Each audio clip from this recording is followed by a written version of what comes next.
The government takes seriously the criminal abuse of online advertising to promote scams, distribute malware and launch phishing attacks. All social media platforms and advertisers must play a role in driving out fraudulent activity. Under the Online Safety Act, the largest social media and search services will be required to address fraudulent adverts on their platforms. But I say to the Noble Lord, more can be done, and further action will be set out in the government's forthcoming fraud strategy, for which I am responsible. My Lords, we're facing a wave of increasingly sophisticated AI-generated scams, yet, despite what the Minister has said, Ofcom's updated roadmap has pushed the consultation on the codes of practice for fraudulent advertising into mid-2026, meaning new online safety protections are unlikely to be fully enforced until 2027. My Lords, given the rapid evolution of AI fraud, what steps is the Government, and indeed the Minister, as designated as the Fraud Minister, as I understand it, my Lords, taking to speed up the vital protections provided by the Act, my Lords? And will the Government be ensuring that robust action against all scam advertising is included in the fraud strategy and will be quickly implemented? I'm grateful to the Noble Lord. I met with Ofcom recently, and I know that the facts that he's laid before the House are correct, but that Ofcom themselves wish to proceed at pace to ensure that they can bring into power that regulation as soon as possible. I will be producing early in the new year the revised fraud strategy. The previous government had a 3-year fraud strategy. We've updated that. It's taken about 15 months to work on that. But the fraud strategy will look at a number of key threats, of which the emergence of AI and the future threats of AI will be one key aspect of government responses. And I hope that I can bring before the House in relatively short order in the new year the fraud strategy for consideration, for discussion and for implementation. Does the Minister agree with me? One of the things that's becoming increasingly apparent is that overseas there are a number of huge, in different countries, huge numbers of almost industrial scale scams going on. Is the new fraud strategy going to include a way of tackling some of those international problems that we have? And is the Noble Lord, the Minister, my noble friend, the Minister, liaising with some of those countries where we know that that is a really prevalent activity taking place? I'm grateful to my noble friend for that. The government has already signed a United Nations resolution against fraud. We're hosting a conference in March of next year in Vienna to try to bring together international action on the very issues that my noble friend has mentioned. Independently, I went to Nigeria in April of this year and signed an agreement with the Nigerian government on fraud and on scammers. My right honourable friend, the Prime Minister, has done one with Vietnam recently, and we're intending to try to expand that further to other key nations. It's absolutely vital that we have international cooperation to tackle areas where scammers are operating from, very often against the will of the host government.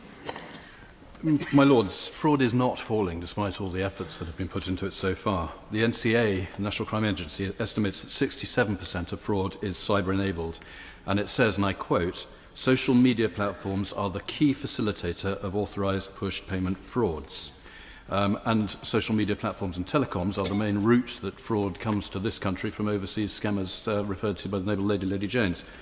At the moment, banks pick up the full cost of reimbursing fraud victims. And banks do have a key role in preventing fraud, but they are not the facilitators of it. Surely the time has come to make social media platforms and telecom companies pay their share of the losses that people suffer that result from the use of from their facilitation of fraud. I'm grateful to the Noble Lord. He is absolutely right that the banks are effectively subsidising fraud results and are leading to the repayment of an amount of fraud that is taking place. But as he is also right that a large portion of that fraud, which is around 44% of all crime, is going through telecom and telecommunication companies. We've recently established a brand new fraud charter with telecom companies, which I believe will, over the next 12 months, reduce fraud via telephone communication significantly.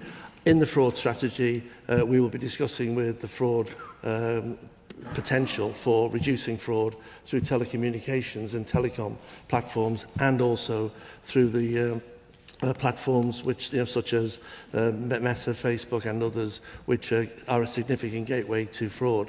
He's absolutely right, but I will have to reflect on those matters as part of the forthcoming fraud strategy. Does the Minister agree with me?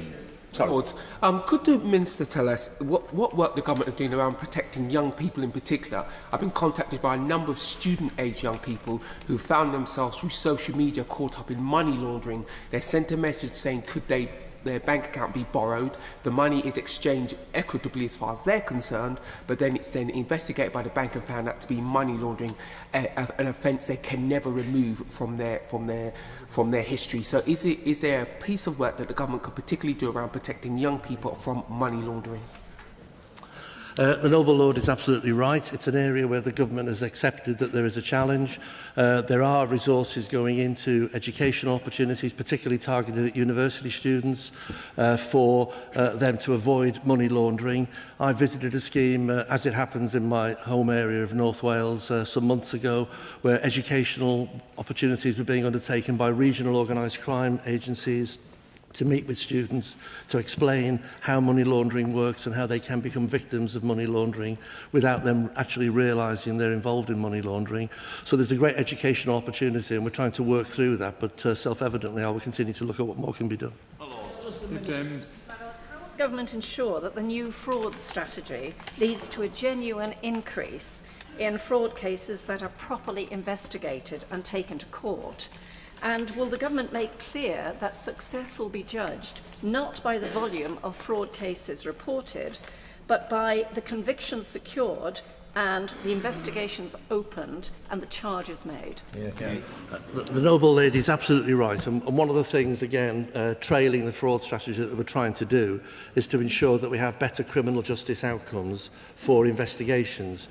We're just starting, and again, this will become clearer when the fraud strategy is produced, a better journey for victims of fraud, both in terms of reporting, keeping them informed, and getting to criminal justice outcomes.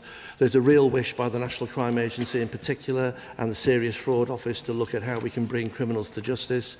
And there's already been a number of measures taken place where we've seized assets, brought people to court, and I want to see that continue. It's absolutely vital that we make the UK the hardest place possible for fraudsters to operate. And that means not just protection, not just better investment in telecom and telecommunication platform issues, but also putting an element of serious risk in for those fraudsters to ensure that they end up behind bars or lose their assets. Lords, does the Minister agree with me that the regulators often use long consultation periods to do nothing, and the general public want action, not consultation? Yeah. I think it's important, I say this to my noble friend in the spirit of camaraderie, that we get these things right. And sometimes there are issues which take a while to work through. There is a wish, if he's referring to the question of Ofcom and advertising, which the Noble Lord Clement Jones raised, there is a wish for Ofcom to get it right. And there is a wish for them to ensure that whatever they do is legally secure in getting it right. And I want to give them breathing space to do that. But the direction of travel is there to ensure that fraudulent adverts are taken down and that fraudulent adverts are not used as a gateway for the very issues that other Noble Lords have mentioned today. Research by the UK Safer Internet Centre has shown that just under half of 8 to 17-year-olds have been scammed online, with 79% of that age group having come across online scams at least monthly. What action is the government taking to reduce the impact of scamming on school-aged children who appear to be particularly at risk? I think there are two areas that we want to try and look at. Number one is education. All of us are the first port of call to reduce scamming, and that means all of us, including young people, need to know to watch out for the signs of scams and to watch out for what those protective measures are. And that goes back to, again, the Noble Lord's point earlier about money muling. We need to ensure that we raise awareness and put that into the curriculum via our school system. But actually, it's not just us who have to have a role in stopping scams. It ultimately is the state who has a responsibility to track down the scammers, to put protective measures in place and to stop that happening. And that goes back to us ensuring that we have the telecom companies and the platforms very clearly taking down fraudulent activity ASAP, so that young people in particular are not drawn into what would end up being a cost to them and very damaging to their mental health as well as their financial health.